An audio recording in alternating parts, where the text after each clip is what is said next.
Good morning, I'm Angelo Castro III. I'm Angela, and we are the Castros. We bring you the news. And the views that make you think. Sometimes we agree. Sometimes we don't. This is News and Views. And here are today's headlines. Some areas in the Visayas and Mindanao have experienced heavy rains and strong winds due to Typhoon Tino. Senator J.V. Ejercito files the Eman Atienza bill to fight cyberbullying, fake news, and online harassment. The House of Representatives seeks to pass measures to strengthen the Independent Commission for Infrastructure. The Public Works Department vows to slash padded rates on construction materials and curb corruption risk. First in the news, Typhoon Tino is now approaching Panay Island. Let's get the latest from Pagasa weather specialist Benison Estareja. Benison! Yes, good morning, Sir Angelo. All right, Benison, what's the update on Typhoon Tino? Yes po, as of 7 in the morning, the center of Typhoon Tino was estimated in the vicinity of Sagay City in Negros Occidental. Maximum sustained winds 150 kilometers per hour near the center and gustiness up to 205 kilometers per hour. It is moving west-northwest at 25 kph. And sa mga susunod na oras, babagtasin po nitong si Bagyong Tino ang Panay Island and Guimaras. And then afterwards, nasa may Sulusi na po ito mamayang hapon, and then afterwards dito naman sa may Northern Palawan, then bukas po ng madaling araw na sa may West Philippine Sea na. And lalabas din ang ating area of responsibility either late evening tomorrow or sa madaling araw po ng Thursday. So, sa ngayon po nakataas ang wind signal number 4 in many areas pa rin of Visayas, western portion of Leyte, northern portion of Cebu, including Camotes and Bantayan Islands, the northernmost portion of Negros Oriental, northern portion of Negros Occidental, Guimaras, Capiz, Iloilo, central and southern portions of Antique, and the southern portion of Aklan. Signal number 3 is raised over the southwestern portion of Masbate, northernmost portion of Palawan, including Calamian and Puyo Islands, rest of Leyte, Biliran, northern portion of Bohol, central portion of Cebu, northern portion of Negros Oriental, the central portion of Negros Occidental, rest of Aklan, and rest of Antique. Signal number 2 is raised over the western portion of Masbate, southern portion of Oriental Mindoro, southern portion of Occidental Mindoro, Romblon, northern portion of Palawan, the western and southern portion of Samar, the rest of Cebu, central portion of Negros Oriental, rest of Negros Occidental, southern Leyte, and the rest of Bohol. Signal number 1 is raised over Sorsogon, the rest of Masbate, Albay, rest of Oriental Mindoro, northern and central portions of Occidental Mindoro, southern Quezon, southern portion of Marinduque, and the central portion of Palawan, northern Samar, eastern Samar, rest of Samar, rest of Negros Oriental, signal number 1, entire Siquijor, Dinagat Islands, northern portion of Surigao del Norte, and Camiguin. As for our heavy rainfall warnings, we have red rainfall warning raised over most of Visayas except northern Samar, meaning they will experience torrential rains in the next few hours. Orange rainfall warning or intense rains over Dinagat Islands, and yellow rainfall warning over Surigao del Norte, northern Palawan, rest of Mimaropa, Masbate, Sorsogon, Quezon, Camarines Norte, Batangas, and Laguna. So mag-ingat din po sa mga pagbaha at mga pagbuho ng lupa dun sa mga nabanggit natin. Yung Benison, yung mga report mo parang hanggang Laguna, no? Pero itong masungit na panahon here that, we can see it also sa back, no? Dito sa NCR, Metro Manila, is this also due to Typhoon Tino? Yes, the rest of Southern Luzon and then the entire Central Luzon, especially Aurora, as well as Cagayan Valley, where we will experience light to moderate with occasional heavy rains, and that's because of the shear line po at yung buntot nitong si Bagyong Tino. So wala pang, hindi pa tayo nagka-classify dito sa at least sa NCR ng at least yellow or orange rainfall warning? So far, wala pa naman po, no? But every 3 hours, nag-update naman tayo ng ating rainfall warning. And yung effects nitong Bagyong Tino, how long will we experience this sa ating bansa? Expected pa rin po bukas, nasa loob pa rin ng PAR itong si Bagyong Tino. So nasa may area po siya ng northern Palawan and then West Philippine Sea. So some areas pa rin dito sa may southern Luzon and western Visayas, magkakaroon pa rin po ng mga paminsan-minsang malakas na ulan. But today is actually the worst day as well as yesterday po regarding dito kay Typhoon Pino. Yun nga, Benison, ano, kasi matindi yung hagupit nito kahapon sa Leyte, tapos kanina dumaan sa Cebu, sa Negros. Nakita natin yan sa mga report natin. I was wondering, itong pag-cross niya sa Visayas, ano, na sinabi mo rin kanina, ay magkakaroon ba ng konting paghina o mas lumalakas pa itong si Bagyong Tino? Based po dun sa ating forecast, intensity, naglaro po sa 150 to 155 kilometers per hour yung kanyang lakas bago siya tumama dito sa may Eastern Visayas. So sa ngayon po, bagamat kinoconsider natin na syempre tumatawid siya sa mga isla po natin, nagja-jump po siya between dagat and then kalupaan, kaya posibleng most likely ma-maintain niya yung kanyang typhoon intensity po throughout hanggang sa makarating po dito sa West Philippine Sea and magkaroon ng slight intensification pagdating po doon. Okay. Alright. So, ngayon ba, parang nakikita ko kasi dun sa monitor natin na parang merong namumuo din ng sama ng panahon na maaaring pumasok sa Philippine Area of Responsibility natin. Tama ba, Benison? That's true, Miss Angela. We're seeing na merong low pressure area far east of northeastern Mindanao. That's 2,165 kilometers away pa naman. So hindi pa tayo makaka-expect ng impacts from it in the coming days. Posible siya maging bagyo either today or tomorrow as in tropical depression and then mag-intensify pa po dahil ito ay tatawid pa sa Pacific Ocean and posibleng pumasok po over the weekend and yung impacts niya is early next week sa may either northern and central Luzon. Alright. Maraming salamat sa iyong oras, Pag-asa Weather Specialist Benison Estareja. Thank you. Let's now check the situation in Surigao City. We have News 5 correspondent Bril Montalvo for an update. Hi, Bril. Bril, go ahead. Hello. Magandang umaga sa inyo dyan at napakaganda na rin ng umaga dito sa Surigao City dahil tirik na si Haring Araw sa mga oras na ito. Taliwas ito kahapon buong magdamag na grabe ang napakalakas na ulan at napakalakas na hangin dito nga sa Surigao City dulot niya Bagyong Tino. So may mga sasakyan na bagsakan ng mga nakuha na puno dahil sa malakas na hangin at meron ding mga evacuees, mga residente dito sa coastal area na agad pumunta sa mga evacuation center at namalagit doon para na rin sa kanilang kaligtasan. At ngayon nga, nandito tayo sa loob ng Surigao City Port kung saan makikita nyo dito sa aking likuran ang pila ng mga pasahero na nagbabakasakali na baka meron ng biyahe dito sa Pantalana, papunta ng Siargao Island, Dinagat Island at maging doon sa Visayas, sa Maasin, Leyte at sa Cebu City. Pero nakausapan natin ang pamunuan ng Surigao City Port dito at ang sabi nila ay wala pang abiso mula sa Philippine Coast Guard kung ngayon ba ibabalik or a specific date kung kailan ibabalik itong mga biyahe dito sa Pantalan. Kasi sa ngayon ay nasa ilalim pa rin ng signal number 1. Ito nga buong Surigao del Norte, including itong Surigao City.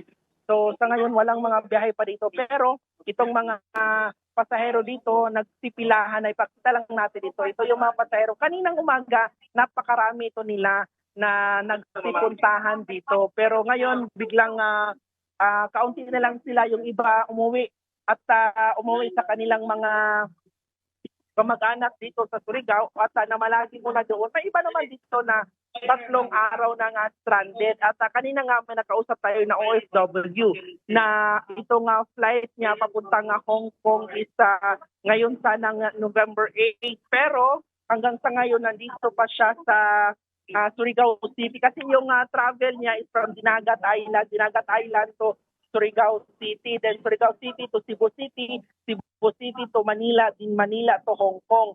So yung dito sa Pilipinas niya na ruta is nagpabarko. So ngayon, stranded pa siya dito. Itong araw na daw siya stranded simula pa nung November 2. So nagbabakasakali yung ibang pasahero dito na baka ngayong araw ay maibalik na sa normal ang biyahe dito sa pier. Pero ayon nga sa Coast Guard, wala pang exact date kung kailan ililift ito ng suspension ng mga pantalan dito sa Surigao City. Bril, of course, magandang balita na medyo maganda-ganda na yung panahon dyan ngayon, ano, mabilis makaka-recover ating mga kababayan. But the question here now is, ilan ba yung mga pamilya na naging apektado nga nitong bagyo na to? Nasaan sila ngayon? Nasa evacuation centers pa ba sila? At meron ba tayong mga kalsada dyan na impassable at the moment? Bril. Yes, Angela, alam mo, speaking of yun nga sa tanong mo na mga evacuees o ilan bang pamilya, nakausap nga natin yung Provincial Disaster Risk Reduction Management Office dito nga sa Surigao del Norte at ang sabi nila nasa 1 million individual or nasa 500 to 800 families ang affected dito sa buong probinsya ng Surigao del Norte. Ito nga sa bagyong Tino. At ngayon ay yung mga evacuees ay unti-unti na silang umuwi, isa na silang nagsiuwian sa kanilang mga bahay kasi nga gumaganda na ang panahon dito sa Surigao del Norte at specific dito din sa Surigao City at mainit na yung panahon at meron din mga ibang mga evacuees na nananatili pa doon sa mga evacuation center at nabigyan naman sila na ng paunang tulong kagaya ng mga food packs simula pa kahapon ng lokal na pamahalaan at maging ng provincial government dito nga sa Surigao del Norte. At doon naman if I don't mistaken yung sa pangalawang tanong mo kasi medyo mahina yung signal dito, ito nga sa mga daan, all roads here sa Surigao del Norte ay passable naman at wala namang masyadong baha dito sa nasabing probinsya and specifically dito sa Surigao City wala ding baha pero merong mga pagbaha, mataas na pagbaha sa kalapit na probinsya dito, ito ngang Agusan del Norte na kahapon, grabe nagmistulang ilog ito nga National Highway sa ilang bayan sa Agusan del Norte, particular dyan sa bayan ng Tubay kasi nga grabe yung flash flood, yung baha doon. May mga stranded na mga pasahero ng bus at may Bril? Bril? Oo, siguro kasi Nabanggit naman ni Bril na Oo. mahirap sila sa signal nahihirapan tayo doon kasi medyo although nakikita natin sa background niya maganda-ganda yung panahon pero syempre di naman natin maiwasan na yung of course yung damage na idulot nitong bagyong Tino na to dyan sa Surigao. So I was gonna ask nga kasi sa kanya kung alam na niya yung estimate ng damage to infrastructure. Yun, also wanted to ask and kung agriculture, kung may casualty count or casualty. missing. God Hopefully forbid na wala. wala. Oo. Oo. But of course, we wanted updates on that. But in the meantime, thank you for that update. That was News 5 correspondent Bril Montalvo. In other news, Senator J.V. Ejercito has filed the Eman Atienza bill targeting cyberbullying, fake news, and online harassment, particularly against young people. Named after the late daughter of TV host Kim Atienza, the measure seeks tougher penalties for cyber libel, hate speech, cyberstalking, and the non-consensual sharing of private information. The bill requires online platforms to remove harmful content within 24 hours of verified complaints, suspend offending users, and preserve digital evidence. It also ensures victims receive counseling and legal aid, while perpetrators may face jail time and fines of up to 200,000 pesos.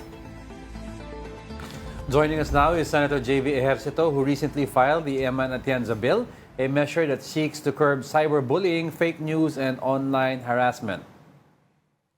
Senator, thank you for joining us. Yes, good morning, Diego. Good morning, Angela. Thank you for having me in your program this morning. All right, Senator, let's get right to it. No, we know we have current laws in place already, but I'm sure you've seen gaps in these laws to a point na until now, medyo mataas ang incidence of cyberbullying. So what really prompted you, aside from what happened to, of course, Eman, to file this bill? Well, you know, Diego, Angela, mental health issue is a clear and present danger facing the youth of today, no? And me personally, I have had about 4 friends or people that I know of who had children who committed suicide. That's why it really struck me when Kuya Kim's daughter Eman took her own life as well last week, no? Kasi pang-apat na ito, and I have seen how they have suffered, no, until now. So Likewise, I would like to clarify that the official name of this measure is anti-online um, Oh. anti-online hate and cyberbullying bill, no? Okay. Yung pong Eman Atienza is just a nickname, and that so that it will create awareness and familiarity with the current issue.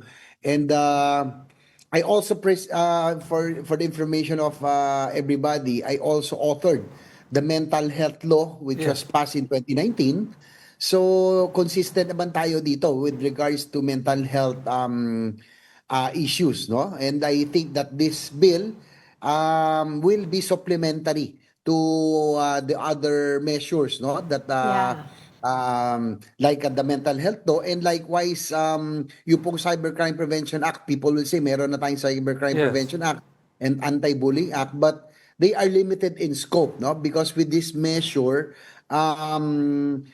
the protection of our citizens is expanded by clearly defining, no? Ito yung pagkakaiba, online hate and harassment, and setting penalties for such acts. So we will just define yung pong online hate and harassment with this bill. Kumbaga, this will be supplementary to the other measures. So I understand from what you're saying, Senator, you're talking about a clearer definition of who the perpetrators are. I'd like to ask you about, kasi it's clear about who the bullies are and who this law intends to penalize. Pero there are also sinasabi nilang yung passive bullies, Senator, who prey on the weak and then positively iniengganyo nila mag-suicide without bullying them. What does the bill say about these kind of people? Well, Diego, Angela, probably we will ask the experts, no, yung po mga psychologists, psychiatrists, and those who are more who will be an authority to speak about this, no? Hindi naman tayo specialist Yeah. about Right. that. So once we hear about the bill, then we will probably call the stakeholders who will have Okay. knowledge or expertise on this, on how we will be able to deal with these matters. No, it's really, I'm worried also because I have two young boys, and Yes. I have seen that this day and age, almost all our youth are really into social media, into Right. and parang ito na yung buhay nila eh. So sad to say na mas marupok yung mga bata ngayon compared to us, no? Um because sabi ko ito na yung buhay nila, but Totoo. us who grew up without this, we have other lives, no? Outside of this. Pero once they are so scared of backlash, of being bullied once Yes. they committed something. So I think these are the factors that gave those who took their lives, yung mga nag-suicide, nakilala kong mga anak ng friends ko, they were really scared of the backlash and being cyberbullied. So hopefully, if this will be scheduled, siguro, I think this will fall under the Committee on Health because it's a mental health issue. Hopefully, Senator Rizzo Ontiveros, the chair, probably would call on the stakeholders and the experts on mental health for the hearings. Well, coincidentally, I think November is Mental Health Awareness Month, no, Senator? I was wondering kasi if this bill that you just recently filed would also address the high cost and shortage of psychiatrists. Kasi right now, Senator, no, sa public clinics, no, they would charge 400 to 1,000 per session. Kapag private naman, it would range from 2,000 to 5,000 pa. So yung iba, 'di ba, mamimili na lang sila, kakain ba ako o magpapatingin ako eh. So I was wondering kung this will also address the issue. Good question, Angela, no? Because the mental health law was passed in 2019, but the implementation parang nag-take off lang siya recently, 2022, 2023, and as in just like in any other program, funding is really the key, no? Just like in po sa Universal Healthcare Law, which I also principally sponsored and authored, yung pong National Integrated Cancer Control. These are good measures, but you need funding for these programs to work. With this mental health law, we hope to fund it so that the establishment of yung pong mga wards, no, that would setting up of mental health units in certain hospitals, no, siguro yung mga apex hospitals is part of the law. So we will try to fund it. A good thing this happened also, though, so that we will have awareness on, we will be able to justify putting additional funding for the establishment of these mental health units in certain hospitals, because tama kayo, it's this November we have to be it's a mental health awareness month, so I think we really need to fund this talagang ano na eh. And also I think we have to educate people that it is okay. Yung may sabi nga, it's okay not to be okay. Yeah. Dito sa Pilipinas kasi parang when you go to a psychiatrist, psychologist, akala ng tao Sira ulo ka na, yung kurong-kurong ganon. ka na, no? May That's ganong may ganong perception. So I think Diego, Angela, people have to be educated and begin to accept that, mental health, those who have problems with mental health need assistance and help. That's So hindi natin dapat sila i-ostracize, and I think we should even encourage them to go to psychiatrists or or to go to counseling. So marami tayong dapat baguhin That's because right. I think this is new to us. So with the passing of Eman Atienza, who incidentally is not just a victim but who was an advocate herself Yeah. about safe online spaces, about mental health. Hopefully, we can really push this measure, funding for this measure, so that establishment of the mental health units in different hospitals will become a reality. Senator, while welcome yung mga mental health units, no, to address yung the effects of bullying and mental health issues on the long term, meron ba tayong or currently do we have yung mga emergency units in place, such as call centers that have counselors online? Kasi statistics show that yung mga those who are prone to 24/7 bullying and have thoughts of suicide, if you nip it down in the bud within 10 to 15 minutes, you're able to save a life within that time. So do any of these people have access to any emergency hotlines if they need it? I think that's a very good point, Diego, no, Angela. I think we really have to establish now a call center, hotline, or a hotline, no, for those that really need help. I think we can explore that possibility now that tamang-tama po, because budget season now. Hopefully, when we resume during the plenary, we will ask the Department of Health if they can already, together with the ICT, already establish a hotline or itong pang help, no, those who would need help and counseling. Tama kayo, you're correct, Diego, no? Yung 10 to 15 minutes Malaking could bagay, save Senator. lives ulit. Malaking bagay na yun. Yeah. And we really, bottom line is yun po. I Yeah. think we really have to give importance now. I consider mental health as a clear and present danger facing our youth Exactly. and everybody else today. Senator, of course, just to be clear, what kind of online behaviors does this bill explicitly cover? Hate, harassment, ganon? Because of course, people will always ask, how are you going to measure or how are you going to strike a balance between protecting the youth online and of course, safeguarding yung freedom of expression? Of course, people will always say that. Well, probably, Angela, that will be determined, no, as we go on during the hearings. This is just a proposed bill.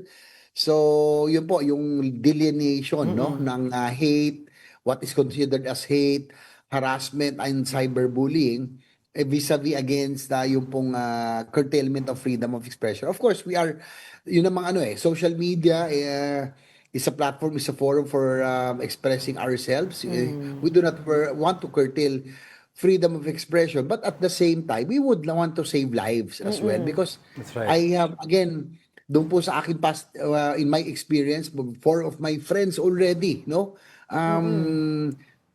whose children already nag-suicide because of fear of backlash or Yeah. were victims of cyberbullying.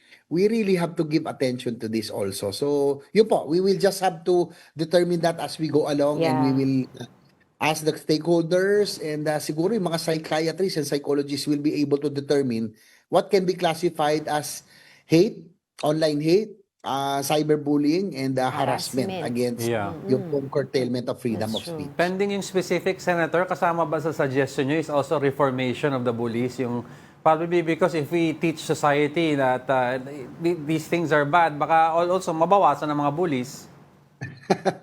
Well, ang kasama lang dito yung counseling parang for mental health, no? But we will look into that. Siguro yung reformation, siguro talagang, well, I don't want to speak. Baka sabihin nila Yeah. I'm a politician. I'm just curtailing them, no? Pero I am also a victim of cyberbullying, Yes. and from We all time to time. are. But yeah. But that's part of life, and I Yeah. think we were hardened because our generation went through That's true. yung pong dati binabagyo tayo, pumapasok pa rin tayo, di ba? What is reality? No, we had exposure. What I am worried really, Diego, Angela, are the present, yung pong youth today, which are more vulnerable, and yung pong I think yung their lives really is read social media already. So that's who we really have to focus on, and try to save as much lives as we can. And Right. sabi nga ni Eman give a little kindness every day. kindness. So Oo. yeah, that's the bottom line. Senator, I was wondering kasi nga alam mo naman yung minsan yung mga bully, mga keyboard warriors sinasabi nila ay nagtatago yan sa likod ng mga fake accounts. Mga trolls. Oo, mga trolls, fake accounts, fake pages, etc.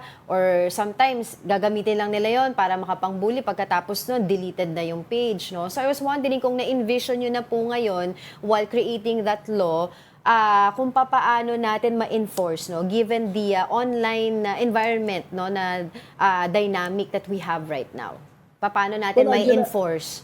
Yeah, Angela, now, nandiyan na yung sabi nga, nandiyan na yung anti-cyberbullying law, no? And, once implemented, that's the only time we will see the weaknesses, or if there's a need to strengthen or amend para to make it more effective, no? So, ito namang pinapas naman nating anti-hate will be supplementary to this existing laws, no? So, hindi, we will see, and again, I think it will be important to have this hearing already so we can see the weaknesses, and how we will be able to strengthen and improve the present law, that is the anti-cybercrime law.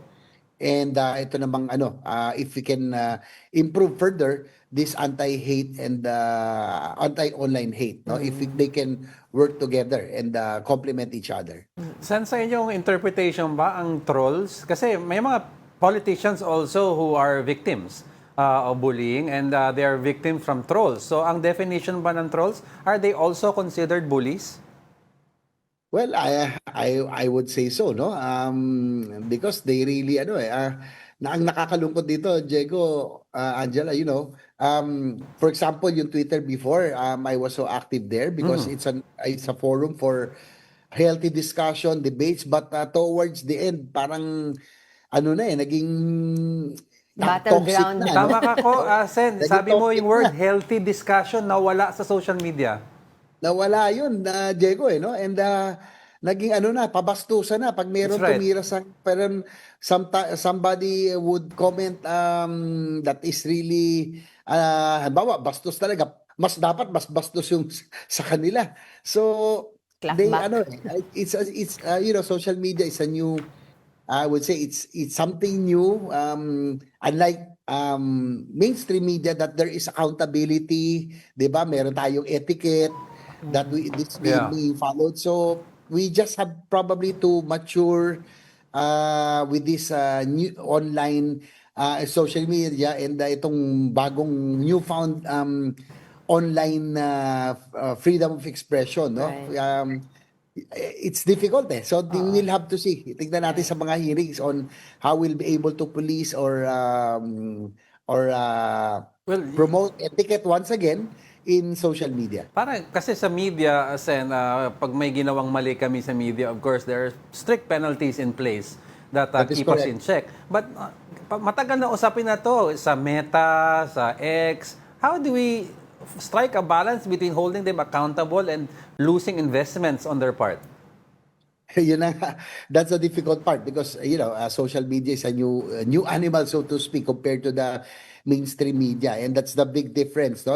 Kayong mga nasa mainstream media, you have accountability, and you really follow this code and ethics, no, and among media practitioners. So this is why we really have to get the experts on this time and hear them out on how we will be able to penalize those who really spread fake news and who are really consistent in bullying people online, no? And ang nakakatakot, di bali kami politiko, sanay na kami dyan eh.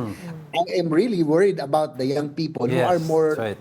fragile or more fragile and vulnerable and really affects them, no, talagang ito yung buhay nila na nakakatakot because Totoo. That's right. as far as taking their own lives, no, and I have seen four of my friends really suffer, no, from the death of their children as a result of this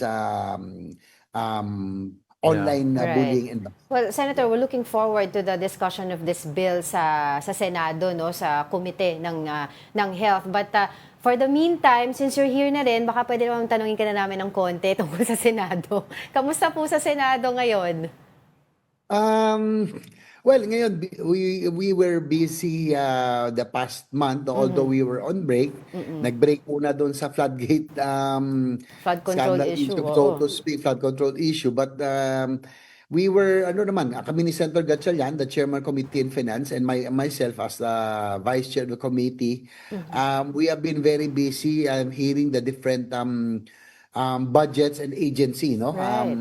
I was always there kasi during the budget hearings because ito naman kasi again ang budget hearings yung pong agencies and departments go to the Senate, Yeah. go to the House and then go to the Senate because what is approved, meron sila pang proposed budget, then but they will have an approved budget from the DBM, yung po yung National Expenditure Program, which usually it's cut, no? Talagang bawas na bawas yon, and that's why we have hearings to hear what programs will be affected and what programs really need funding. That's why yun po I am proud to say that what difference really differentiate the Senate, yung pong we are known for the institutional amendments, no? And I would say na we are guilty of insertions, but good insertions. Ang sama na kasi ng word na insertion. Yeah. Oo. I'd rather call it amendments, no? For Amendments. example lang, no, Diego, Angela. For example, the Department of National Defense, they have a proposed budget. For example, AFP modernization of 50 billion. Pag dumaan po ng NEP, magiging 10 billion na lang po yan o 20 billion. Pag dumaan minsan ng House, nagiging 10 billion na lang. Nababawasan pa. When it goes to the Senate, most of the time, we not only restore it, but sometimes we more often than not, we augment it. Dinadagdagan pa natin. Yeah. Di ba?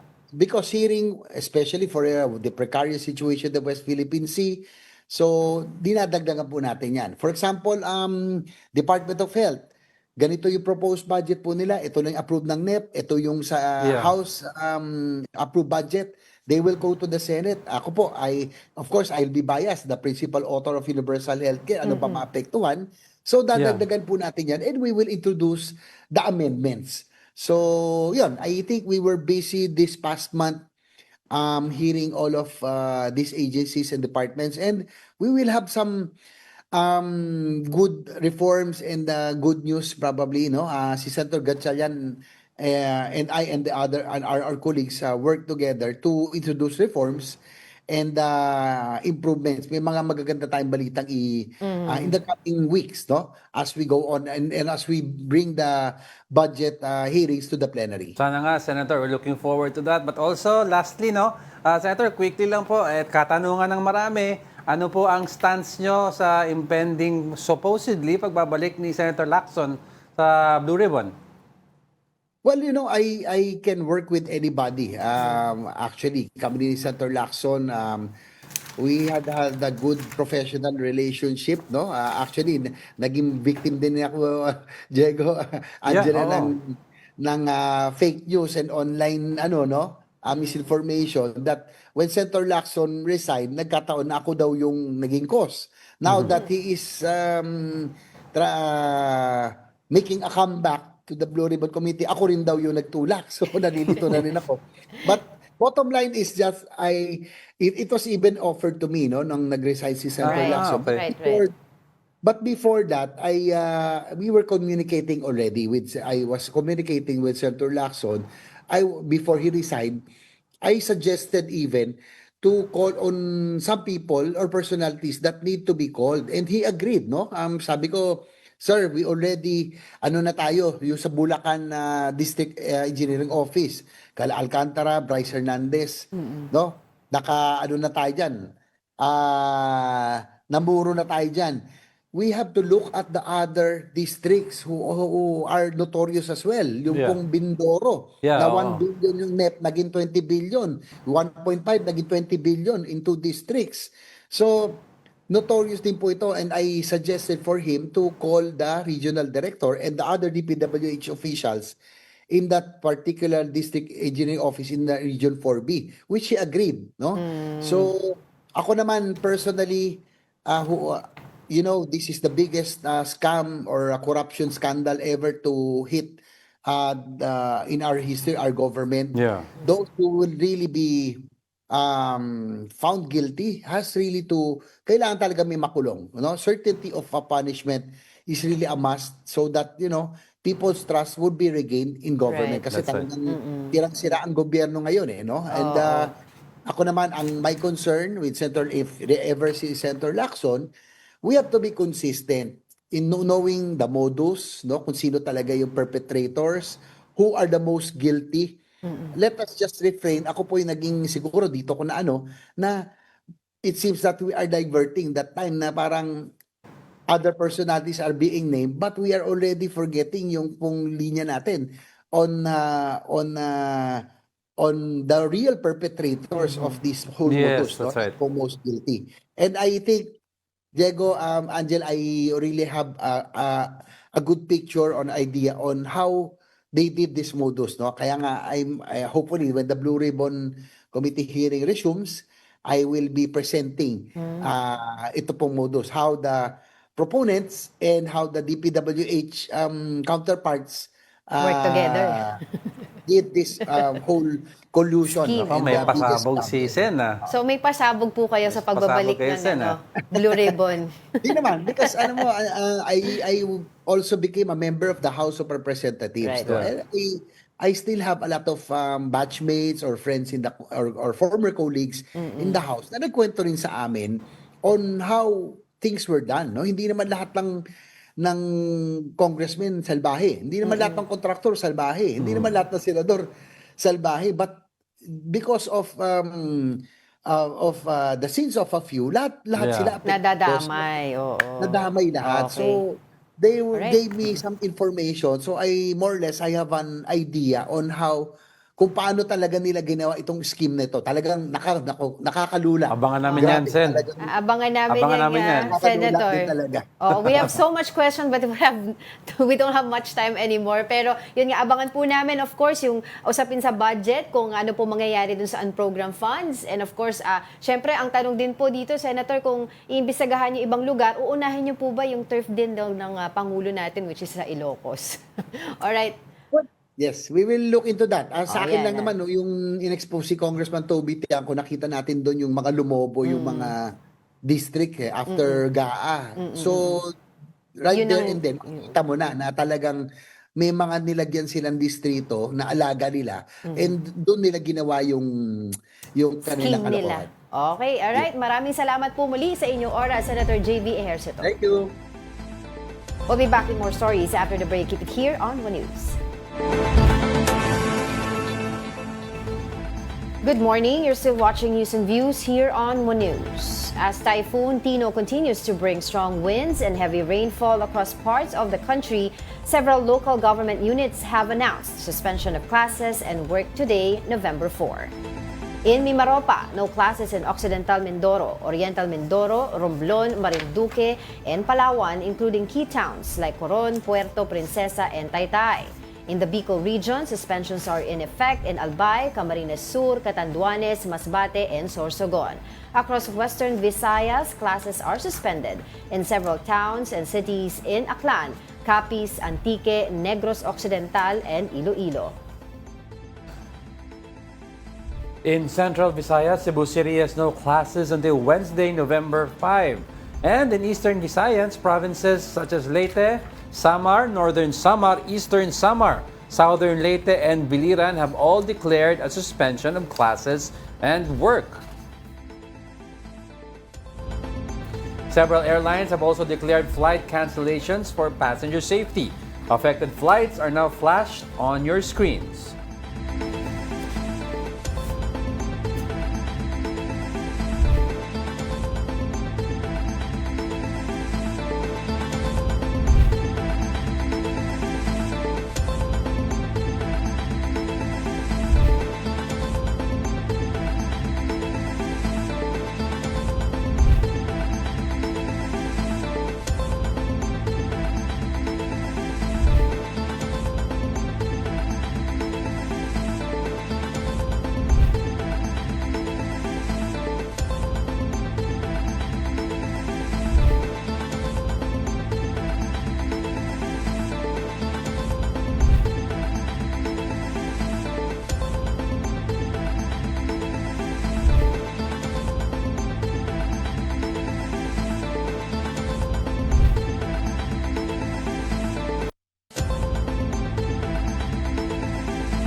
The Department of Public Works and Highways pledges to cut construction material costs and curb opportunities for corruption. Here is the report.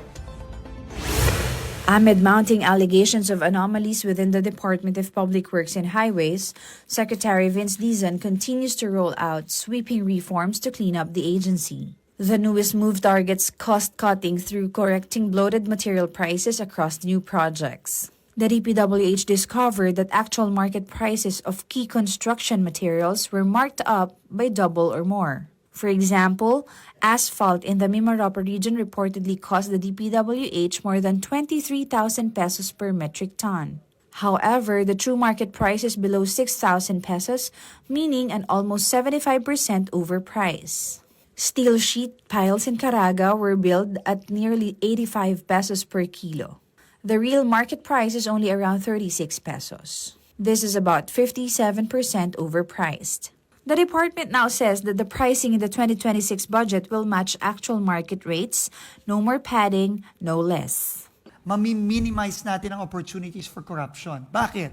Kasi dati dahil overpriced, madaling mangurakot. Overpriced. Pero pag binigay mo, alam mong hindi naman yun ang presyo eh. So, saan napupunta yung perang yan? Obviously, in all likelihood, napupunta yan sa pagnanakaw. The DPWH estimates savings up to 60 billion pesos in the 2026 budget if the corrected pricing is enforced. That amount can fund the construction of about 1,600 kilometers of concrete roads farther than the distance from Apari, Cagayan to Matnog, Sorsogon. It can pave 1,000 kilometers of roads to remove potholes and improve travel in many communities. After cutting material costs, the department plans to follow with adjustments to prices for architectural finishes such as paint and roofing. Ngayon, mag-a-adjust na ganyan to market levels.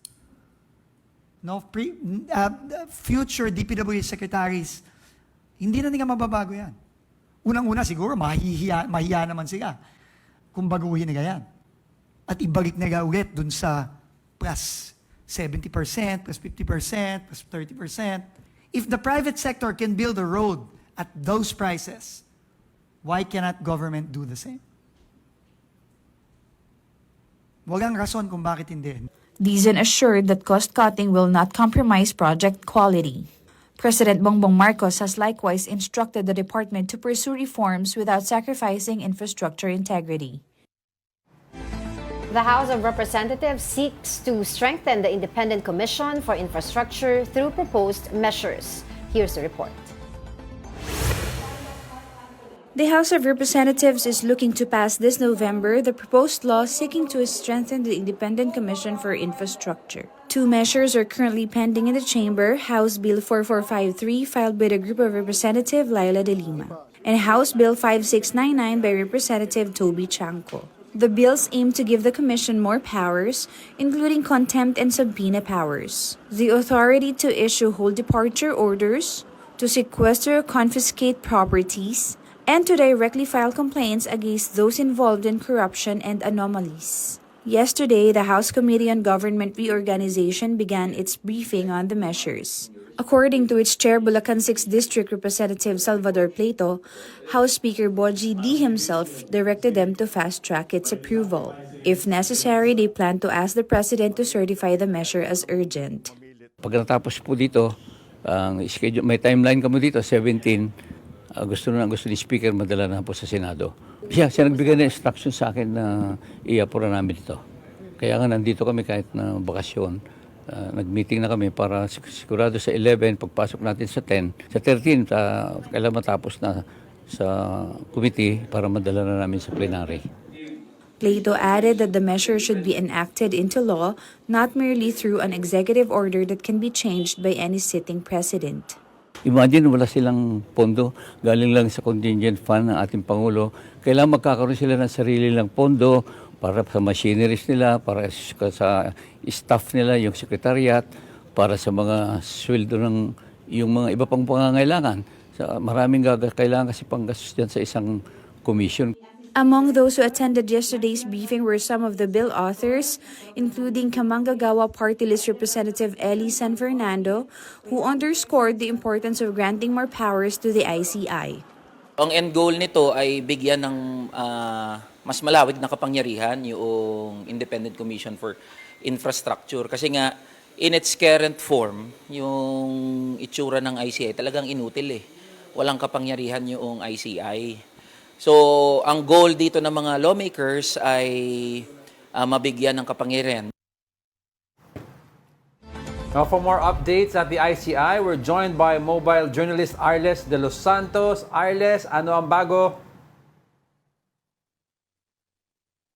Magandang umaga, Angela at Diego. No? Nandito nga tayo ngayon sa Independent Commission for Infrastructure kung saan kaalis lamang ni ICI Chairperson Andres Reyes upang magtungo sa Ombudsman. Ngayong araw kasi, magbibigay sila ng another submission ng interim report patungkol doon sa 72 million pesos na ghost flood control project sa Plaridel, Bulacan. Kasama sa mga nais ipasilip ng ICI ang posibleng kapabayaan ng mga dating opisyal ng Bulacan 1st District Engineering Office na sina Bryce Hernandez, Engineer Henry Alcantara at maging ang isang Yumir Villanueva. Ayan ay ang proyekto ay na-award sa top-notch Catalyst Builders at bagaman nabayaran na ng buo, wala raw nakita na flood control projects doon sa lugar na iyon.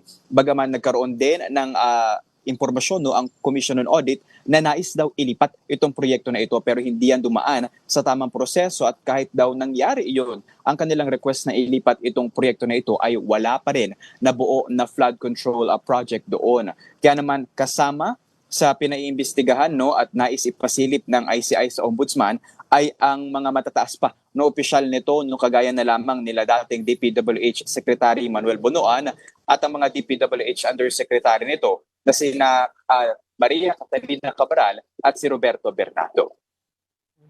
Arles, etong sinasabi mo na pag-alis ng ni Chairman Andres Reyes at papuntang Ombudsman to give the interim report, is this just a report or meron din cases to file, another round of cases to file na recommendation? Sa ngayon, Angela, ay hindi pa ito case recommendation, at least sa nakita natin at impormasyon na ibinigay sa atin. Ito ay request pa lamang, report on potential irregularities pa lamang. Mayroon, so ang nais ng ICI dito, at least sa briefing na isinagawa ni Justice Reyes, silipin ng Ombudsman ang posibleng irregularidad doon sa 72 million flood control project sa Plaridel, Bulacan. At kung makikita man daw na mayroon man, yun yung mga posible na kasuhan, yung mga paglabag nga, kung makumpirma man, ayon sila Henry Alcantara doon sa kanilang paglabag sa Anti-Graft and Corrupt Practices Act, gayon din sa Procurement Reform Act at Malversation and Falsification. So hindi ito case recommendation, kundi a request sa Ombudsman na silipin ang 72 million flood control project na ito. Arles, also yung sa auction ng mga sasakyan, ano magiging final rules nito? Kasi may iba-ibang klaseng pag-auction yan. Tanong nila, is this gonna be one-day auction? Will it be continuous auction for a period of time? Magla-live streaming ba ito? Sa ngayon, Diego, ay hinihintay pa natin ang impormasyon na yan mula sa Bureau of Customs, Pero hangad nga nila na mas mapabilis itong proseso nito at sisimula na yan sa November 17. Ang huli natin na nakuha ang impormasyon ay sa publiko pa rin naman, itong auction na ito, kumpirmahin lamang natin kung may live streaming, pero itong 7 sasakyan na nauna nang ipinasusubasta ay maaaring may 6 pa itong kasunod. So 13 cars in total ang inaasahan na maipasubasta at aabot sa 200 million pesos ang nais maibalik sa pondo ng bayan. So these are the cars of Discayas and kay Alcantara at Hernandez? Yun ay para pa lamang, Diego, sa 7 mga sasakyan, luxury vehicles na mga Discaya. Ayan yung Tundra at Cullinan, yung merong payong kung maaalala naman. Yung patungkol naman doon sa kay Bryce Hernandez, matatandaan na nag-surrender ng 2 luxury vehicles. Sa ngayon ay nandito iyon sa likod na bahagi ng ICI na nanatiling nakaparada, pero kailangan daw siguraduhin na dadaan sa tamang proseso dahil kumpara doon sa mga sasakyan ng Discaya, itong 7 kasi, Diego, ay nagbigay na ng voluntary forfeiture. Hindi na ito i-contest ng mga Discaya na mapabalik pa sa kanila, Pero itong 2 sasakyan ni Hernandez, nakikita na parang may papeles naman, at legal na proseso yung pinagdaanan sa pagbili ng mga sasakyan. Kaya kung i-auction man, titignan kung ano yung magiging basis dito. Though, isinurrender na ito ni Alcantara sa ICI dahil nga nagmula ang budget na ipinabili na ito sa mga maanumalyang flood control projects ng pamahalaan. Tama ka doon, Arles, kasi yung sa mga Discayas, under BOC itong auction, Itong kay Hernandez, this is going to be under, if ever, sa ICI. Tama yun, Tama ka dyan, Diego. Alright, abangan namin yung update niyan, Arles, Right. Arles nga yun, kasi sabi nga natin marami rin daw mga fillers ngayon doon sa mga nagkakagusto nga na sumali sa auction para sa mga sasakyan na yan. Pero the question here right now, we want to know also an update, we want to get an update also regarding dun sa plano ng ICI na mag-live stream ng kanilang mga investigation. Kasi we all remember naman na na-postpone yun dahil sa mga technical difficulties and budget as well. Ngayon, Angela, ay asahan natin na magkakaroon tayo ng press conference mamayang hapon kasama si ED Hosaka patungkol pa din doon sa live streaming na plano nga ng komisyon para sa lahat ng mga pagdinig na ito. Sa ngayon, wala namang naging pagbabago doon sa kanilang target na by November 11 or 12, pagsimula o pag-resume ng kanilang mga pagdinig ay magkakaroon na ng live streaming sa publiko, pero yung konkreto nito ng mga rules o procedure ay hindi pa naibibigay sa atin sa media, pero inaasahan natin na bago matapos itong linggo ay naisapinal na yan ng komisyon. Alright, maraming salamat sa iyong oras. That was our mobile journalist Arles de los Santos reporting live from the ICI headquarters in Taguig. Don't go away because we're not done yet. Stay with us. MO Northern Samar for updates on the situation in the province. Good morning po. Thanks for joining us. Good morning, ma'am, and good morning to all of the viewers. Okay, sir, kamusta po ang panahon dyan ngayon? Yeah, at this point po is medyo cloudy and mayroong konting hangin, pero sa kabuuan po, we already have declared that our province is safe from all hazards of Typhoon Tino. Okay, so kamusta po ba yung mga naging paghahanda po ng local government dyan? Nagkaroon po ba ng mga preemptive evacuations? Yeah, it's always the usual standard operating procedures. No, we have activated an emergency operations center led by no less than our local chief executive, the governor, and we raised it to the red alert status at the peak of Typhoon Tinoy last day, yesterday, and we have made some anticipatory measures like we declared to have a preemptive evacuations in some of the high risk areas in our provinces po. So right now po, how many affected families po do we have po in the evacuation centers? Actually, we already have decamped kanina po mga around 1,200 families or 3,800 individuals po yung kinuha natin mula sa mga high-risk areas, no? Lalong-lalo na yung mga prone sa storm surge at flooding areas po. Okay, so ngayon po ba, sabi niyo maganda na po yung panahon, pero yung mga baha po ba humupa na? Are there roads that are impassable as of the moment? Totally po, it's already declared na safe na po ang probinsya, wala ng flooding. And even those areas where we experience landslide is cleared na po. So kasama Good to po, know. Ang isang problema na lang po namin is yung, kasi signal number 1 pa rin kami, ang isang problema namin is paano maka-take off yung mga kababayan natin na pumunta ng Luzon, no? Para mawala yung congestion sa mga ports at saka terminals namin sa sa at makapag-resume yung ferry operations. ilan po ang stranded Right ngayon? now, we have almost more or less 300 individuals, stranded passengers in Allen sa tatlong ports po. Well, kamusta naman po yung yung ating supply ng kuryente, tubig dyan sa inyong area? And of course, ngayon po ay nasa evacuation centers pa rin yung ating mga kababayan. Kailan po ba sila makakabalik sa kanilang mga kani-kanilang tahanan? Kaninang umaga nag-decamp na po kami, Okay. pinauwi na po namin because we presumed or we already made sure that our kababayan is safety na po. So nakauwi na po sila. Okay. Ang problema na lang namin is yung sa Allen po. Meron po ba tayong mga naitalang casualty, mga nawala po, na reported po ng kanilang mga relatives? So far, wala po. Meron lang naging missing pero natagpuan din That's good. last Sunday. So halos wala namang problema.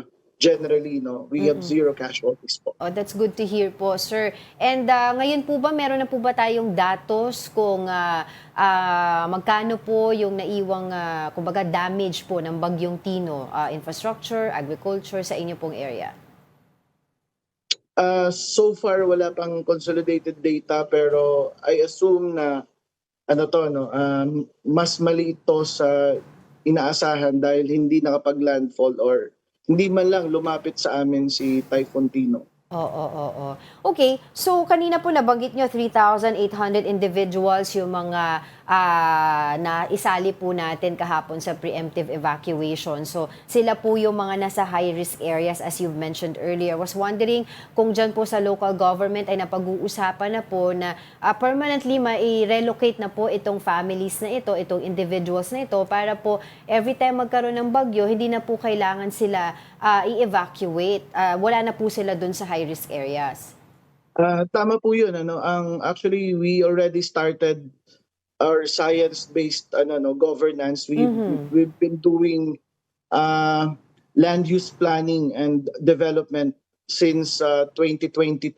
No, at ang pinaka-core or pinaka-meat ng land use planning namin is the risk information para magkaroon ng maayos na zoning yung mga bayan natin, yung mga areas na high risk no is hindi na tirhan no at i-resettle yung mga kababayan natin. But that's actually a 5 to 10 year intervention ng isang local government unit kasi malaking resources to, but definitely the plan has already been laid out. We've conducted climate and disaster risk assessment as meat of our land use planning or yung tinatawag natin na risk-informed land use para maiwasan na po yung mga ganitong kaayusan no, na paulit-ulit na nadadamage yung mga kababayan natin sa panahon ng pagpasok ng isang hazard po. That's true. Kasi, I mean, every time nagkakabagyo, yan po yung nagiging diskusyon natin. So we hope that it could be implemented soon while we understand po yung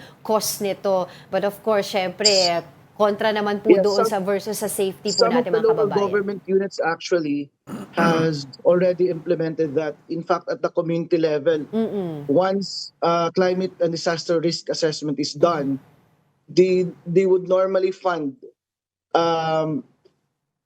actions or government initiatives at the community level to resettle. May mga magaganda kaming samples na pagkatapos ng risk assessment, ang mga kababayan natin mismo ang aggressive no na nagkakandak ng resettlement. Ginagamit ang local funds nila.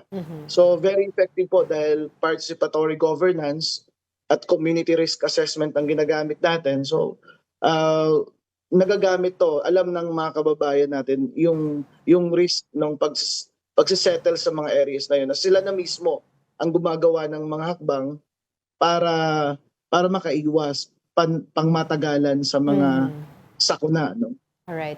Also, sir, would like to ask din yung mga pangangailangan ng ating mga affected families dyan pagdating sa pagkain, di ba, sa tubig na maiinom. Yung mga establishments po ba dyan, yung mga tindahan, or resume operations na rin po ba ngayon kasabay ng paganda ng panahon po ninyo dyan? Opo, in fact, kami sa provincial government nanguna na mag-implement ng pagpasok ngayong araw na to. Though may suspension as preventive mechanism, no, yung mga 80% ng mga empleyado ng provincial capital is nasa kanilang opisina para magtuloy ng regular na trabaho. Ganon din ang mga businesses. No? Well, as you mentioned also earlier, ang problema na lang po natin, yung mga nasa stranded po ng mga pasahero sa mga port, sa mga pantalan po ngayon. So ngayon na sila po ay stranded, would you know po kung anong klaseng tulong na ibibigay po ng LGU sa kanila while waiting na makaalis?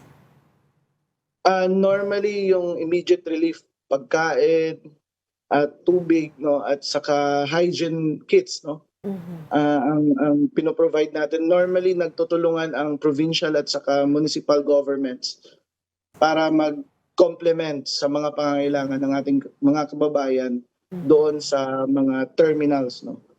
Well, at ports. Well, it seems that po na base po sa aming panayam sa inyo, talagang wala naman po naging problema pagdating sa paghahanda dito nga po sa Bagyo. And I think, if I'm not mistaken, sa Eastern Samar through Governor Evardone, 2 days pa lang nagpa-preemptive evacuation na sila. So sa inyo po dun sa lugar, wala naman po naging pasaway yung ayaw pong magpa-evacuate sa kanilang mga tahanan?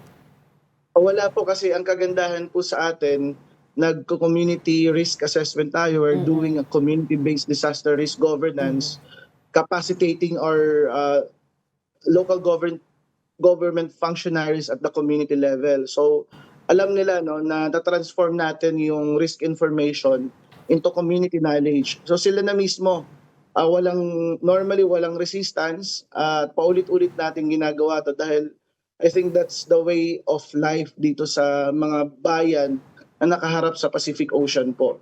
So massively, we're always conducting capacity building among our communities po. Kanina po kasi nag-report yung reporter po namin dyan kanina dun sa aming morning show. Nakita ko po yung background niya. Matataas pa po yung alon, no, sa dalampasigan po. So ngayon po ba ganun pa rin po yung lagay ng panahon doon? Yes, because may hangin pa. So normally mataas pa yung may gale warning pa dito sa amin. Okay. So, ganun talaga, no, maabot ng 4 to 7 meters or mas mataas pa, minsan 14, no? 14 meters yung taas ng alon. So, normal po yun sa amin pag may mga bagyo po. Okay, anything to add po? Baka po may kailangan pa po ang inyong lugar in terms of yung mga basic necessity like food, water, medicine. So far, hindi naman po pakailangan ng augmentation ng national government. But we would like to assure the community, no, in our province na that the government is on top, led by no less than the Governor, Harris Ongchuan, will take care of everything so long as kaya po ng provincial government po.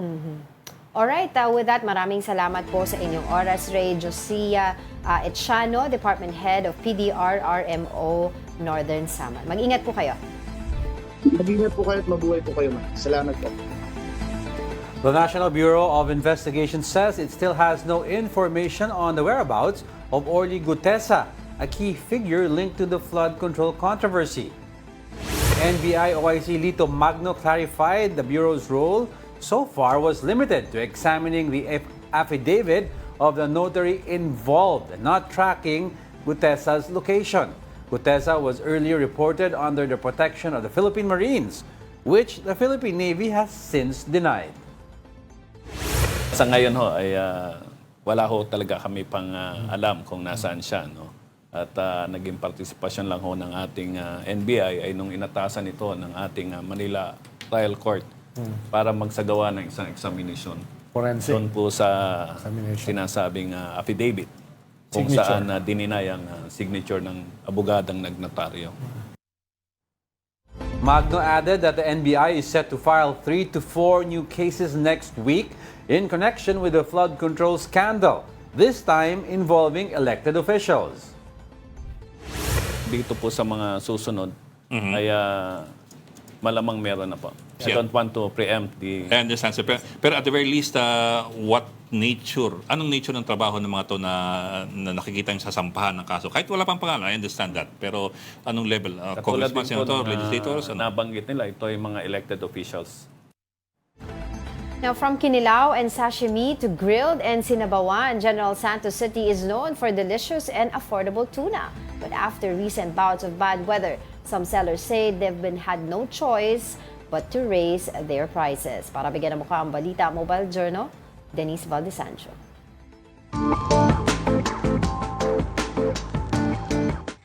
Kilala ang General Santos City bilang home of the champions, pero syempre, hindi makukumpleto ang trip mo kung hindi mo masusubukan ng kanilang tuna. Hindi pa man sumisikat ang araw, sunod-sunod na ang ibinabagsak na sariwang isda dito sa General Santos City Fishport Complex. Ang bida rito, syempre, mga tuna na halos singlaki na ng tao. Galing yan sa yung iba sa Mati ba Davao dito. Sa halagang 250 pesos kada kilo, makakabili ka na ng tuna. Depende sa klase. Meron kasing tinatawag na yellowfin at meron ding bluefin. Ibig sabihin ng yellowfin, yun ang niya. Kalipit niya. Tapos ito, malaki ang mata. mas may kamahalan nga lang ang yellowfin na pumapatak ng 300 kada kilo ang presyo dahil mas matagal masira. Pero ang presyong yan, mas mura pa rin ang nasa 100 piso kada kilo kung ikukumpara sa mga palengke sa Metro Manila. Malalaman mo rin kung maganda ang quality ng tuna depende sa kulay ng laman nito at syempre sinubukan natin yan.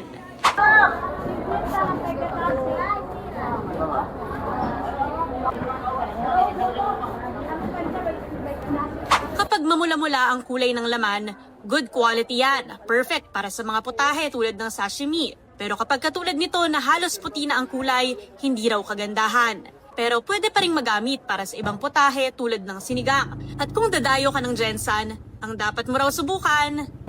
Kinilaw. Ilaw, sa inihaw, sabaw. Depende kung sa iyo kung anong gusto mo. Kapag masama ang panahon, medyo nagmamahal din ang tuna dahil mahirap lumaot. Bali, may patong lang. Patong lang kami ng konti. Kasi konti lang, may bagyo kasi. Kung ibang klase naman ng isda ang hanap mo, may skipjack. burot o galunggong, salmon, puyu, dalagang bukid, maging mulmol.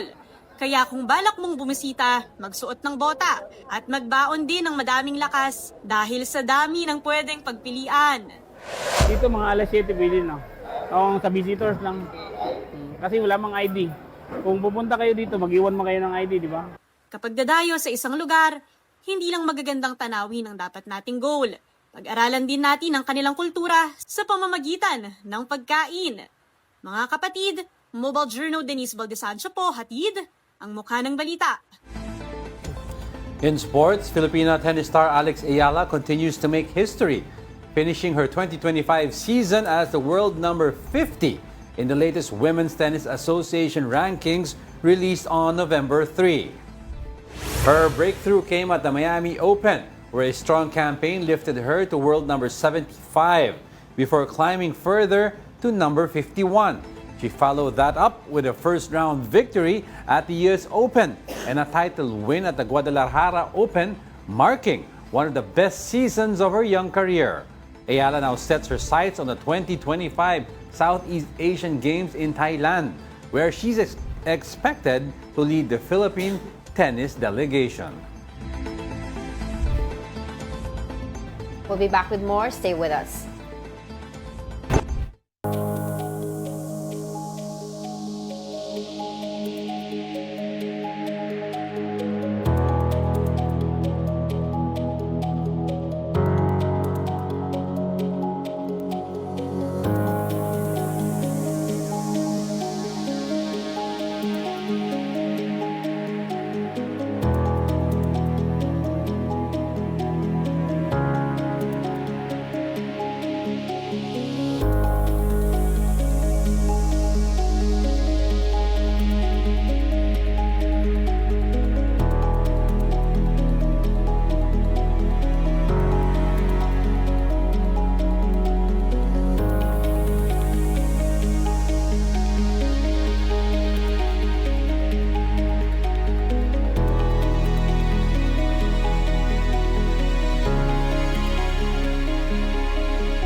Welcome back. You're still watching News and Views here on One News. You are watching the special coverage on the latest on Typhoon Tino. For now, let's check the situation in Cebu. We have One News Cebu desk, Dale Israel. Hi Dale, kumusta dyan? Mayong buntag. Mayong buntag.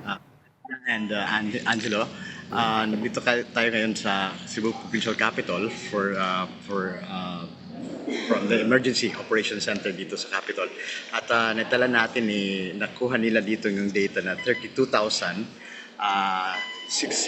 families are on the evacuation centers across the province po. At ang may isang reported dead in Mandawi City but still being confirmed by the EOC here in Capital, and flooded areas also include areas in Liloan, Mandawi City, Talisay City, Consolacion, Danao City, Compostela.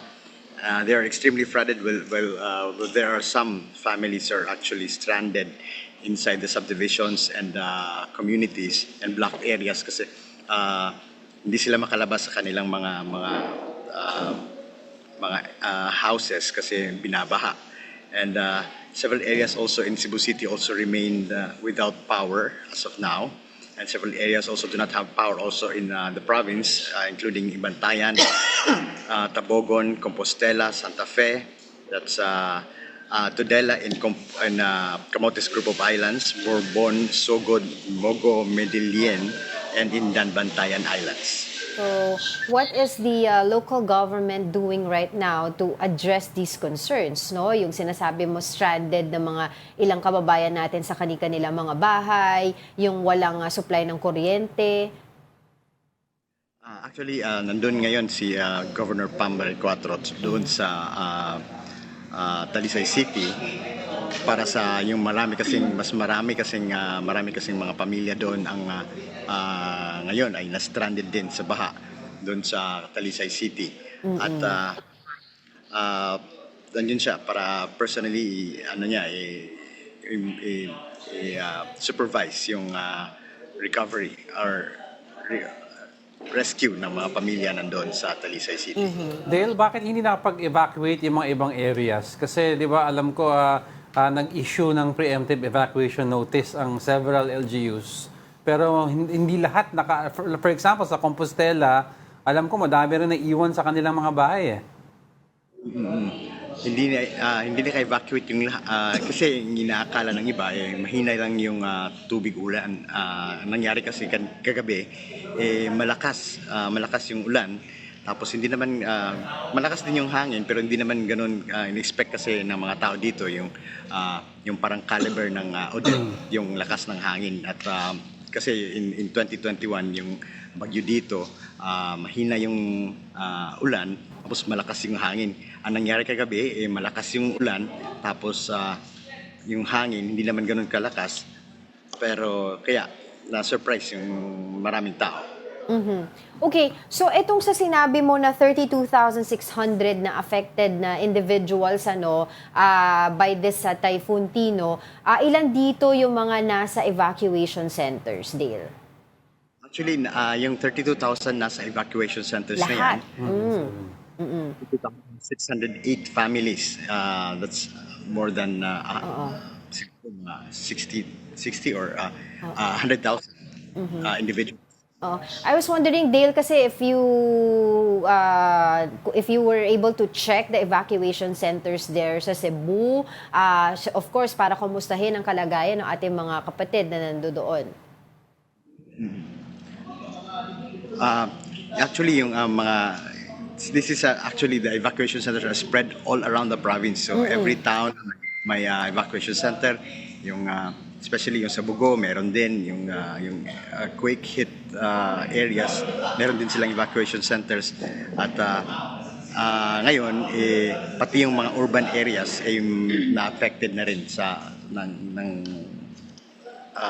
may evacuation center that affected din yung mga urban areas, which is different from what happened in the earthquake na yung mga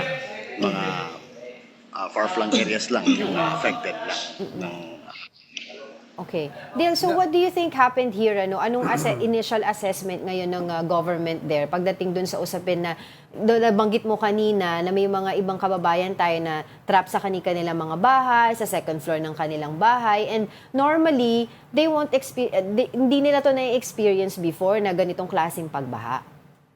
Tama. Most of them, actually, yung mga nasa subdivisions yun eh. Most of them do not experience flooding. Most of them do not experience this type of disasters. Kasi parang usually yung mga nasa posh na mga subdivisions, yun ang mga flooded na, included na ngayon sa mga flooded victims. Unlike before na hindi naman sila na affected sa ganitong klase ng dami ng tubig. Dale, we've seen several videos and pictures of reports sa Cebu, no, na mga sasakyan na nagpatong-patong dahil sa baha, no.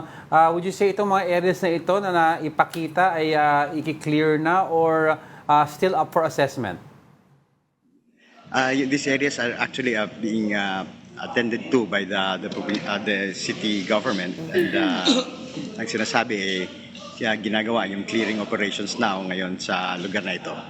Dale, you mentioned a casualty count kanina, no? Of course, ayaw natin ng ganyan, but are there still ngayon mga taong hinahanap pa nila na unverified as to where they are or yung whereabouts sila?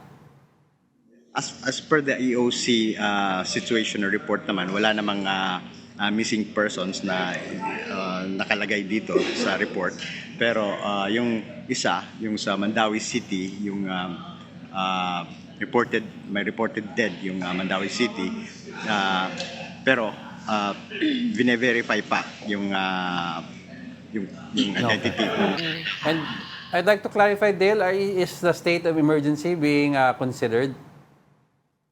Yes, state of emergency at state of calamity ay pinagtutunan pa, is being proposed that yan ay approved ng provincial board at that's for the Cebu province, and for Cebu City, it's for the city council to approve the state of calamity.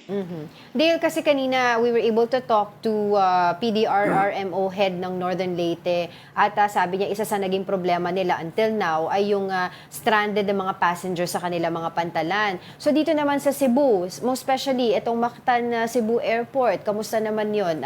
Will they be resuming their operations anytime soon? Yung Mactan Airport they're still waiting for assessment. Yung ginagawa nila, nag-wait sila ng assessment. Tapos their first flight out of Cebu will be for Manila, bound for Manila, pero tinitingnan pa yung situation ng airport kung actually tinitingnan yung runway, tapos yung ilang facilities ng airport para ma-check yung para sa safety din ng mga passengers. That's true. Northern Summer pala, ibig kong sabihin kanina, Dale, ano? But moving on, ano pa ba yung mga kailangan natin as of the meantime, ano, para dun sa ating mga nasa evacuation centers? Sabi ng DSWD, even 2 days prior to this pagtama ng bagyong Tino sa atin, ay prepared na sila mamigay ng mga relief operations sila. Actually, ngayon ang kinakailangan ni basic pa rin yung food and water. Yun ang kinakailangan sa mga sa evacuation centers as of now. Ano ba yung evacuation centers? I know you mentioned kanina iba-iba sila per lugar, 'di ba? Yeah. So I was wondering anong klase mga evacuation centers itong pinagdadalhan sa ating mga affected families? Ito ba ay designated evacuation centers talaga or until now ginagamit pa rin yung mga court? I think yung mga classroom, alam ko bawal na yun eh.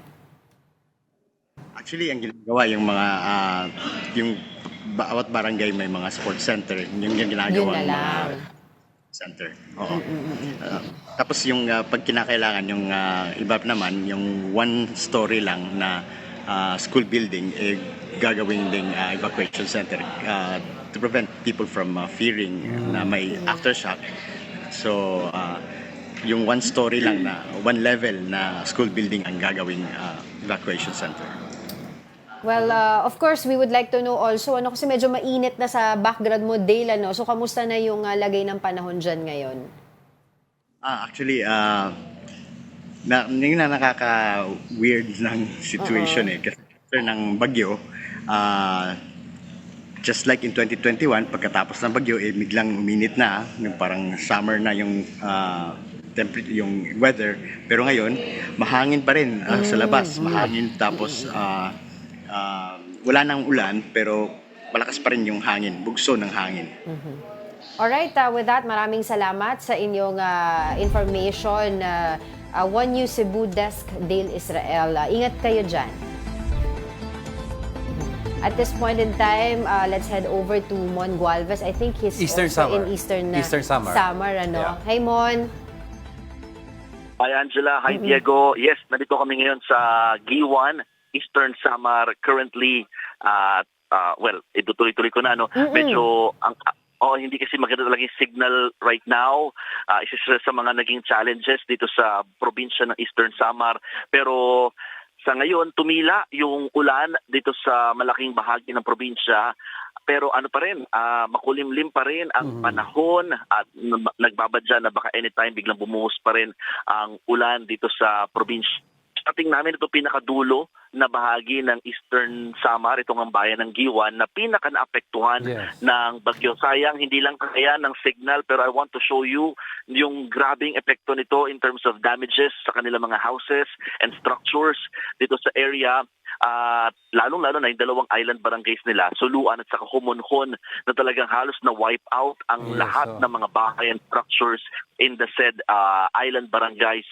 Currently, as of speaking right now, sa bayan na itong Giwan, yung mga sub-part ng Sama, ito yung pinaka-apektuhan talaga or damage nila,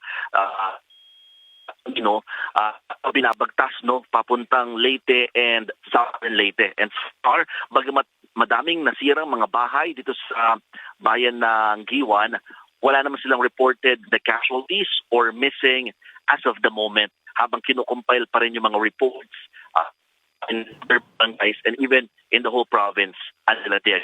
Yes, Mon, we've seen several videos sa social media and online and also from reports. Pero ang question ko is, alam natin malakas yung hangin, but yung ulan ba, was it also heavy? Actually, Diego, yesterday, the whole morning until afternoon, malakas yung ulan. Pero pagsapit nung gabi, nag-iba na. Nagpalit sila. Mas malakas naman yung hangin compared to the rains. So, kaya mas grabe yung damages niya eventually dito sa mga houses and other structures. So, may rain pero hindi ganun kadami na naramdaman namin last night until early this morning. So Mon, na-experience mo actually yung pagpalo ng hangin dyan? Oo, nandun kami sa Borongan City, Eastern Samar, nung talagang bumabagtas na itong bagyo.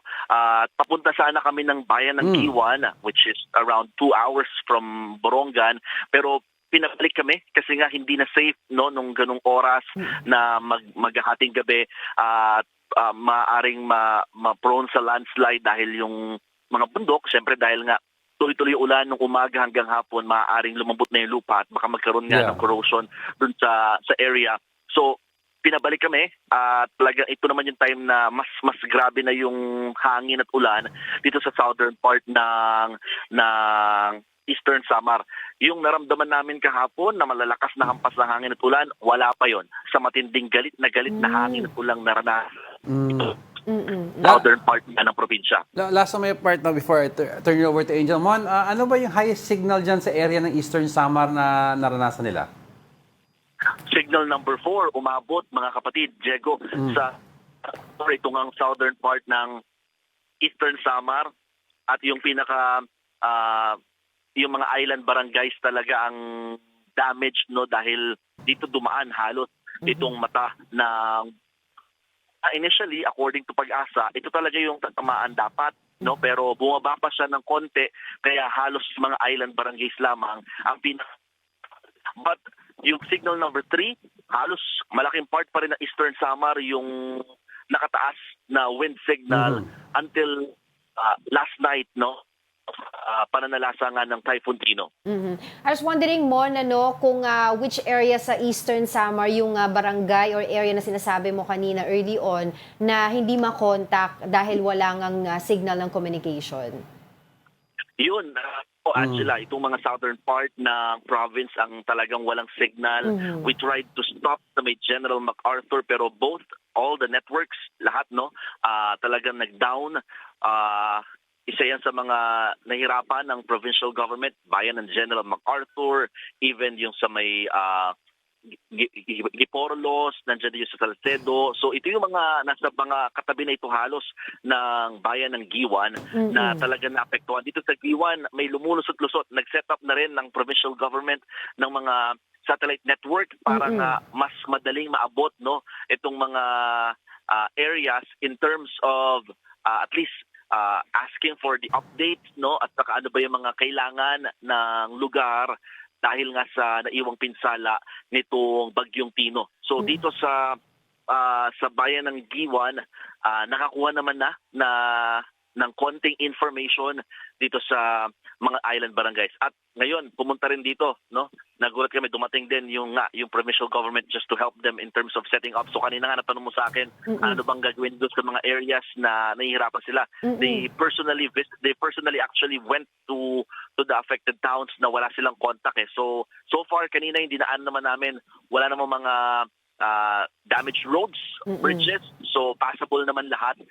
Fortunately, para kung sakasakali makarating din kaagad yung tulong dahil marami pa rin ang mga nasa evacuation areas as of the moment dahil nga sa forced evacuation na ipinatupad ng provincial government in those areas na pinaka-tatamaan ng bagyo plus yung mga nag-i-stay sa mga nearby sa dagat at saka sa ilog, Angela. Mon, can you give us numbers kung ilan yung affected families ngayon, ilan yung nasa evacuation centers at kung meron na tayong estimated damage to infrastructure or agriculture dito by the Typhoon Tino? So far, we have almost 8,000 families all over the Eastern Samar province na ito, katumbasan ng 25,000 na mga individuals ang nasa iba't ibang mga evacuation centers until now from different towns of the said province. Wala pa silang estimate in terms of agricultural damages dahil patuloy pa silang nagko-collate pa ng information from different towns nga na ang challenge din nga is yung signal at saka yung communication rather dahil nga hindi pa nila makuha yung detalye sa ibang mga lugar.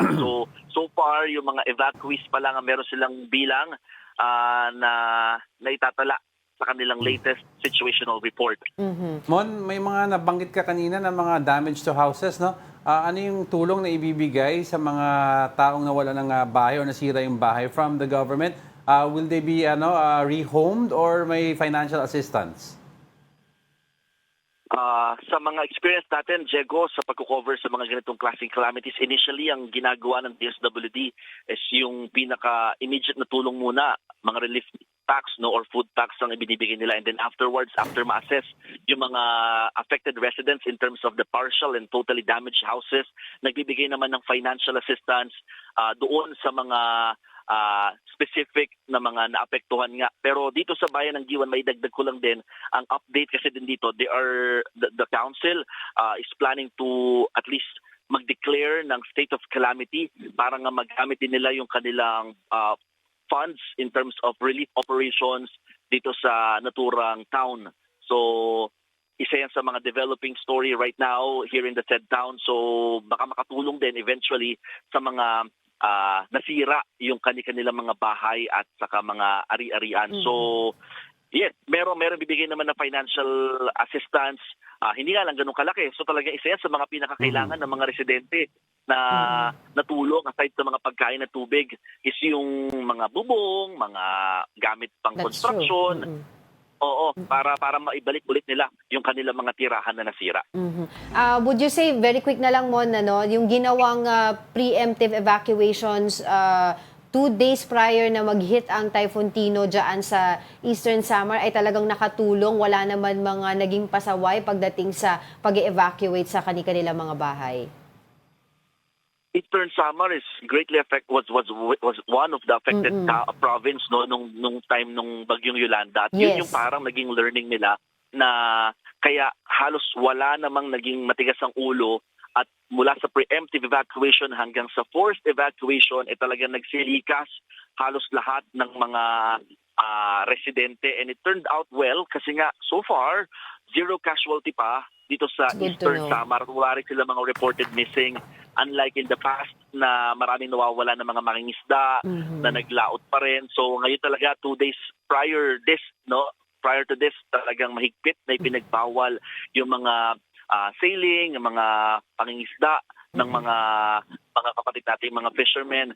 So far wala pa naman din kumpletong report ang ibang town, pero as of now, while we are speaking, wala pang reported casualties or any missing in the whole province of Eastern Samar, according to their Provincial Disaster Risk Reduction Management Office, Angela. Well, it's good to know, and I hope it stayed that way. Maraming salamat sa iyo. Of course, TV5, News 5 correspondent Mon Gualvez, at of course, mag-iingat kayo dyan. And now let's go over to Ian Melesio, the Freeman editor from Cebu Live. Ian, thank you for joining us. Good morning po. Yes, Ian, go ahead. Can you give us an update Yes, dun sa ma'am. nangyari dyan? Oo, sa Cebu. Okay, kanina po, pumunta po tayo doon sa Sitio Villario sa Bakayan, barangay Panamban. Sa Cebu City po yun. Kasi yun yung binaha ng masyadong mataas na tubig. Umabot ng second floor. Okay, so ito ba yung din, Ian, hindi unusual ito, kumbaga, doon sa mga residente ngayon dahil hindi sila dati nakakaranas sa mga ganitong pagtaas ng tubig? Parang nanibago sila kasi ngayon pa ito nangyari, yung mga nakaraang mga malalakas na bagyo, hindi naman sila binaha ng ganun. Pero ngayon, binaha sila kasi biglang umapaw yung tubig doon sa katabi nila na malaking sapa.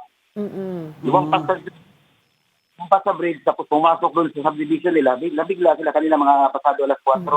Yung nangyari, yun ang guardhouse sa mismong gate nila, lumampas pa doon sa atip ng guardhouse. So anong subdivision ito, Ian? Villa del Rio po ng Bakayan. Boundary po ito.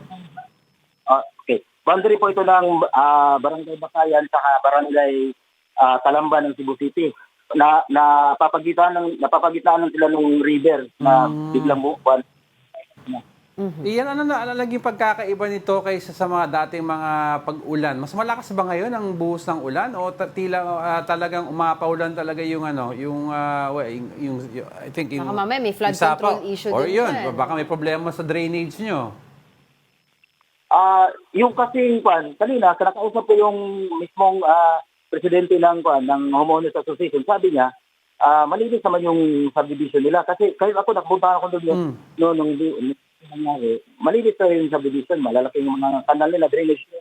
Kaso lang, biglang pagtaas ng tubig, yun yung nangyari. Pumasok doon sa subdivision nila, umabot hanggang second floor, pati yung mga nagsilika sila papunta ng yung iba, makita pa ng atip, yung mga walang second floor.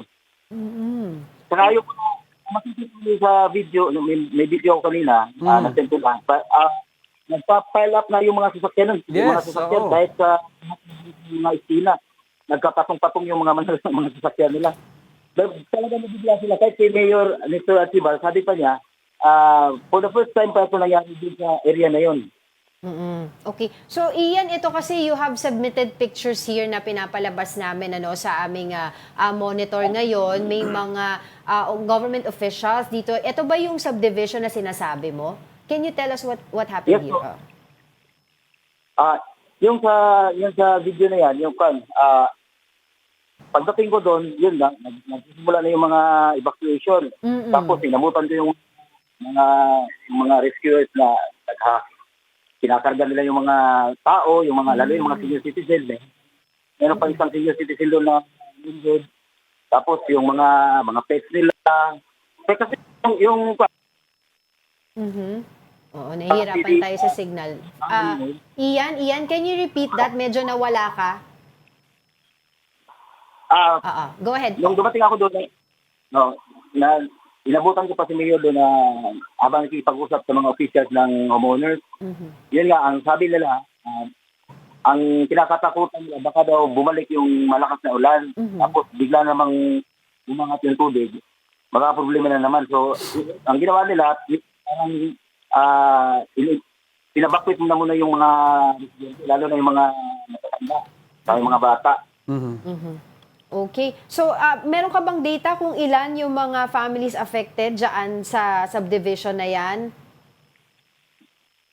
So far, ma'am, pero wala pang binigay na exact information yung homeowners. Kasi, yun nga, minamadali pa nilang buksan yung mga daanan ng tubig, saka yung mga tao na makita nila. Okay. Kasi yung subdivision nila medyo mababa eh. Oo. Tapos katabi pa ng subdivision. And yung itong mga ini-evacuate, dadali na sila sa evacuation center? Opo, dadalhin sila siguro sa mga barangay. Yung iba naman, dinala lang doon sa mga bahay ng mga kamag-anak, lalo na yung mga senior. Opo. Alright, sige. Maraming salamat sa iyong update, Ian Melesio, the Freeman editor from Cebu. Mag-ingat po kayo dyan. Okay, so we painted a picture of effects ng Typhoon Tino. Of course, dito nagulat ang lahat because we were informed, but ang problema, we didn't expect it to be this strong, and yung But damage. yesterday kasi we were talking to Pag-asa weather specialist, 'di ba, si John, if I'm not mistaken. Napansin nga natin kasi na medyo mabagal yung pag-usad nito ni Tino. And we were educated by Pag-asa na pag mabagal, mas dangerous ang bagyo. Hindi ibig sabihin humihina. Ang bagal yung galaw niya, pero yung ikot niya, malakas ang gustiness. So, kasi sabi nga, mas gusto mo na yung mabilis para makaalis na agad mabilis na alis na kaagad. ng Philippine Area of bumagal Responsibility. But of course, itong Typhoon Tino na po, ito ay ang 20th tropical cyclone for 2025. And according po sa Pag-asa, baka magkaroon pa ng 2 more, 2 to 3 na bagyo dito sa atin.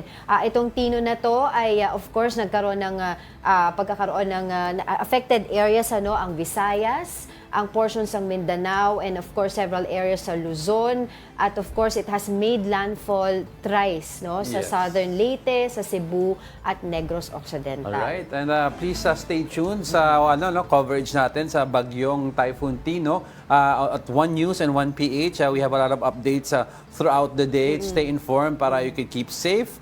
But for now, I think that's all she wrote, and that wraps up today's episode of News and Views. Join us again tomorrow. I'm Angela Lagunsad Castro. And I'm Angelo Castro III. Kapatid, we are One News. All sides, all the time. Stay safe.